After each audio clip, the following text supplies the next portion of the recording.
जिक्र कर रहे हैं, इस बात पर अड़ जाते हैं कि भाई चुनाव तो मेरा बेटा ही लड़ेगा। भले ही 2024 के चुनाव विधानसभा चुनाव में उन्हें करारी हार मिली थी, लेकिन उसके बावजूद भी चंपई सोरेन के दबाव के बाद बीजेपी को मजबूर हो जाना पड़ता और टिकट जो है बाबूलाल सोरेन को। झारखंड की घाटशिला सीट पर उपचुनाव में अगर भारतीय जनता पार्टी को नुकसान हुआ तो उस नुकसान का सबसे बड़ा जिम्मेदार कोई और नहीं चंपई सोरेन है। क्या उस नुकसान की सबसे बड़ी वजह चंपई सोरेन है? क्या भारतीय जनता पार्टी अगर चंपई सोरेन की बात नहीं मानती, बीजेपी के किसी और उम्मीदवार को टिकट देती, तो क्या घाटशिला सीट के नतीजे कुछ और होते? चंपई सोरेन नाराज हो गए थे क्योंकि उनके बेटे बाबूलाल सोरेन को टिकट नहीं दिया जा रहा था। चंपई बीजेपी ना छोड़े, इसलिए बीजेपी ने रमेश हांसदा और बीजेपी के तमाम बड़े चेहरों को साइडलाइन किया और चंपई सोरेन के बेटे बाबूलाल सोरेन को टिकट दिया। लेकिन टिकट देने का फायदा क्या हुआ?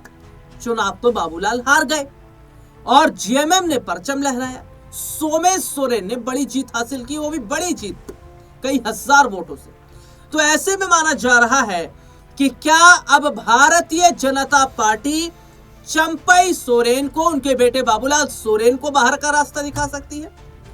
अगर चंपई सोरेन जिद ना करते तो बीजेपी शायद कोई और यहां पर उम्मीदवार उतार सकती थी। तो क्या घाटशिला सीट पर बीजेपी की हार का जिम्मेदार चंपई है? क्या फैसला बीजेपी की तरफ से लिया जाएगा? अगर चंपई और उनके बेटे को बाहर का रास्ता दिखाया जाता है तो वो जेएमएम की तरफ जाएंगे या नहीं? ऐसे तमाम सवाल हैं जो यहाँ पर खड़े हो रहे हैं और आज इन्हीं मुद्दों पर हम बात कर रहे हैं। और बातचीत करने के लिए हमारे साथ हमारे खास सहयोगी अमन सर इस वक्त हमारे साथ मौजूद है। सर, बहुत बहुत स्वागत है इस प्रोग्राम में आपका। घाटशिला सीट की सर अगर हम बात कर लेते हैं तो घाटशिला सीट पर सोमेश सोरेन ने बड़ी जीत हासिल की। जेएमएम ने यहाँ पर परचम लहराया और कई हजार वोटों से उन्होंने लीड हासिल की है।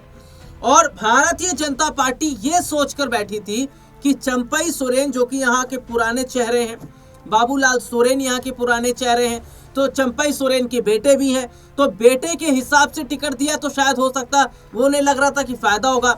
लेकिन बाबूलाल सोरेन की छवि माना जाता दागी भी रही है। तो क्या बीजेपी का ये बड़ा और गलत कदम है चंपई के बेटे बाबूलाल को टिकट देना? और अगर किसी और को टिकट देती तो शायद यहाँ से जीत मिल सकती थी। जी राहुल जी, पहली बात तो ये समझना पड़ेगा कि बीजेपी लगातार ये बात कहती रही है कि भाई परिवारवाद का विरोध उन्होंने किया है। आप देखेंगे चाहे वो उत्तर प्रदेश हो, चाहे वो दिल्ली हो, चाहे वो बिहार हो, हर जगह पर बीजेपी के जो बड़े नेता हैं वो परिवारवाद के खिलाफ बयानबाजी करते हुए नजर आते हैं। लेकिन जब उनके ही पार्टी के लोग, यानी कि आप जो चंपई सोरेन का जिक्र कर रहे हैं, इस बात पर अड़ जाते हैं कि भाई चुनाव तो मेरा बेटा ही लड़ेगा। भले ही 2024 के चुनाव विधानसभा चुनाव में उन्हें करारी हार मिली थी, लेकिन उसके बावजूद भी चंपई सोरेन के दबाव के बाद बीजेपी को मजबूर हो जाना पड़ता और टिकट जो है बाबूलाल सोरेन को मिलता है। जबकि शुरुआत में आपने दो तीन नामों का जिक्र किया कि उसमें रमेश हांसदा का जिक्र लगातार हो रहा था, जो मजबूत छवि के नेता माने जाते हैं, लोगों में काफी कनेक्टिविटी भी उनकी है।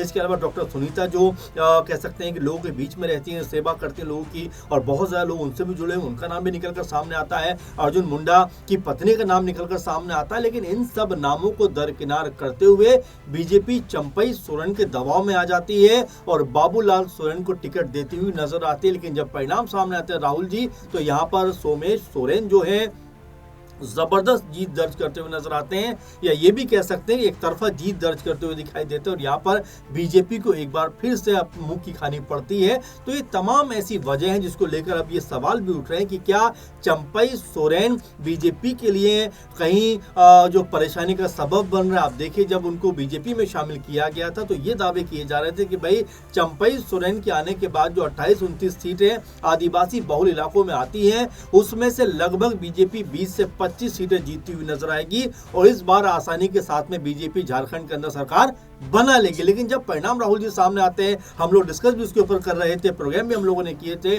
पता ये चलता है कि जो जेएमएम 26 सीटों पर थी वो 30 प्लस हो जाती है। बीजेपी जो 25-26 सीटों पर थी वो 20 पे आकर सिमट जाती है और जो 28 सीटें लगभग मानी जाती हैं जो आदिवासी बहुल हैं उसमें से महज एक सीट जीत पाती है बीजेपी और वो खुद चंपई सोरेन की होती है। और ऐसे में ये सवाल उठकर सामने आया कि बीजेपी के ऊपर चंपई सोरेन को अपनी पार्टी में शामिल करने का दाव उल्टा पड़ गया, इसीलिए बीजेपी को इतनी बुरी हार का सामना करना पड़ा। अब जब उनके बेटे को लेकर भी दोबारा बीजेपी ने टिकट दिया फिर उनकी हार होती, तो ये तमाम सारे सवाल हैं जो अब बीजेपी को दोबारा सोचने होंगे कि क्या चंपई सोरेन उनके लिए फायदेमंद है या कहीं ना कहीं अब नुकसान का सबब बनते हुए दिखाई पड़ रहे हैं। और सबसे बड़ी बात है कि क्या भारतीय जनता पार्टी जो है वो चंपई और बाबूलाल को बाहर का रास्ता कर दिखाती है तो क्या जेएमएम के दरवाजे उनके लिए खुलेंगे? सर मैं सीता सोरेन का भी थोड़ा जिक्र करना चाहूंगा क्योंकि सीता सोरेन भी इस लिस्ट में थी। वो भी ये सोचकर बैठी थी कि बीजेपी उन्हें टिकट देगी। काफी समय से देखा जा रहा है कि सीता सोरेन बीजेपी के खिलाफ नजर आ रही क्योंकि बीजेपी में उन्हें कोई बड़ी जगह नहीं मिल पाई है। तो क्या लग रहा है सर सीता सोरेन को लेकर भी आने वाले वक्त में क्या वो जेएमएम की तरफ जा सकती है क्योंकि यहाँ पर भी उनका टिकट काट दिया गया? बिल्कुल बिल्कुल राहुल जी, और 2 मर्तबा आप देखिए कि जब दुमका में उनको बतौर सांसद के प्रत्याशी उतारा गया उसमें उनकी हार होती है, विधानसभा चुनाव में उनको उतारा जाता है उसमें उनकी हार होती है, तो 2 चुनाव वो बैक टू बैक हार चुकी है। और जब वो जेएमएम के अंदर थी तो भले ही मंत्री नहीं थी लेकिन कम से कम विधायक तो थी। तो ऐसे में अब सवाल उठते हैं कि सीता सोरेन जिस उम्मीद के साथ में बीजेपी के अंदर शामिल हुई थी उनकी उम्मीदें पूरी होती हुई दिखाई नहीं पड़ रही। और साथ में आप ये भी देखिए राहुल जी कि सीता सोरेन कभी भी बीजेपी के समर्थन में या मजबूती के साथ कोई बयान देते हुए नजर नहीं आती। आप देखेंगे जब घाटशिला के ऊपर चुनाव हो रहा था उस वक्त भी सीता सोरेन की कोई ज्यादा मौजूदगी वहां पर नजर नहीं आई। तो ये तमाम सारे ऐसे मसले हो जाते हैं जो ऐसा लग रहा है बीजेपी के लिए सीता सोरेन और चंपई सोरेन फायदे की बजाय घाटे का सौदा कहने के बनते हुए नजर आ रहे हैं और दिखाई पड़ रहे हैं क्योंकि उनके रहते भी बीजेपी को कोई बहुत बड़ा फायदा नहीं हो रहा। आप देखिए ये कहा जाता है कि कोल्हान टाइगर के नाम से चंपई सोरेन जो है फेमस है, उस पूरे क्षेत्र के अंदर काफी दबदबा उनका माना जाता है, चाहे सरायकेला की बात करें और आसपास के इलाकों की बात करें। लेकिन उन दबदबे के बावजूद भी कैसे जेएमएम जो है इतनी बड़ी जीत दर्ज कर देती है, तो बिल्कुल सवाल उठेंगे कि भाई आखिर चंपई सोरेन के आने से बीजेपी को क्या फायदा हुआ है। अगर आप आकर देखेंगे तो आंकड़ों में बिल्कुल ये साफ हो जाता है कि चंपई सोरेन के आने के बाद बीजेपी को कोई बड़ा फायदा होता हुआ दिखाई नहीं पड़ा है, कोई फायदा होता नजर नहीं आ रहा। लेकिन सबसे बड़ी बात यह है कि झारखंड के अंदर जेएमएम ने जिस तरीके से प्रचंड जीत हासिल की उसमें हेमंत सोरेन की बड़ी कामयाबी तो है, इसके साथ ही हेमंत सोरेन का झारखंड की जनता के साथ जो लगाव वो भी माना जा रहा है। सर अगर मैं बात करूं तो मैया योजना का यहाँ पर मैं जिक्र थोड़ा करना चाहूंगा क्योंकि झारखंड के विधानसभा चुनाव से पहले हेमंत सोरेन ने मैया योजना को लेकर एक बात कही थी और जब चुनाव वो जीते हैं उसके बाद उन्होंने उस योजना के तहत महिलाओं के खाते में पैसे भी डाले। तो ये देखा जा रहा है कि जो बात की है हेमंत सोरेन ने वो बकायदा उसको निभाया है, झारखंड की जनता से जो वायदे किए थे उसको निभाया और यही वजह है कि घाटशिला सीट पर इसका बड़ा फायदा भी जेएमएम को मिलता नजर आया है। देखिए 2 बातें हैं राहुल जी, अगर आप थोड़े से इसको समझना चाहेंगे। अगर हम राजस्थान की बात करें, अंतर सीट की बात करें जहां पर बीजेपी के मौजूदा विधायक थे उनको उनके ऊपर बैन लगता है, उनको अमान्य घोषित किया जाता है, वहां पर चुनाव होता है और बीजेपी चुनाव हार जाती है और यहाँ पर कांग्रेस पार्टी की तरफ से प्रमोद भाया चुनाव जीतते हैं। ठीक इसी तरह घाटशिला की बात करें तो यहाँ पर जेएमएम की सरकार है और यहाँ से जो उनके शिक्षा मंत्री थे रमेश सोरेन उनका निधन हो जाता आकस्मिक और उसके बाद उनके बेटे को टिकट दिया जाता और यहाँ पर भी बीजेपी पुरजोर कोशिश करती चुनाव जीता जाए, लेकिन जेएमएम यहाँ पर बड़ी जीत दर्ज करती हुई नजर आती। तो दोनों उपचुनावों की बात मैं इसलिए कर रहा हूँ कि दोनों जगह सत्ताओं में जो पार्टी है, एक तरफ तो सत्ता वाली पार्टी जीत जाती है, दूसरी तरफ सत्ता वाली पार्टी जो चुनाव हार जाती है। तो ऐसे में अब बड़ा सवाल उठता है कि जो रणनीति है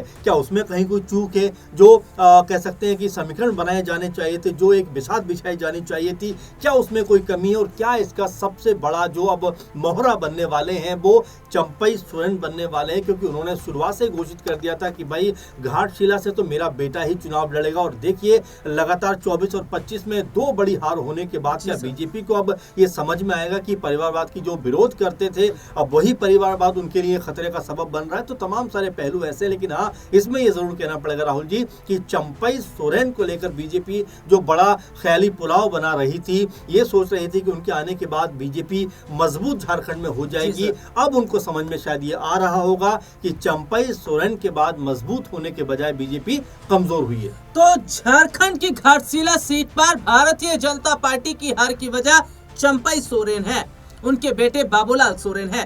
और अगर चंपई के बेटे बाबूलाल को टिकट नहीं दिया जाता तो शायद क्या बीजेपी यहाँ पर करिश्मा कर सकती थी। हालांकि झारखंड में भारतीय जनता पार्टी के अंदर कई बड़े बदलाव की बात कही जा रही है। माना जा रहा है कि कई ऐसे नेता हैं जिनकी छुट्टी की जा सकती है और बड़े स्तर पर पार्टी में जो बदलाव किया जा रहा है, क्या उसका फर्क आने वाले वक्त में झारखंड के अंदर बीजेपी को मिलेगा, ये तो वक्त ही तय करेगा। लेकिन फिलहाल आज के इस प्रोग्राम में इतना ही। मुझे और सर को इजाजत दीजिए। नमस्कार।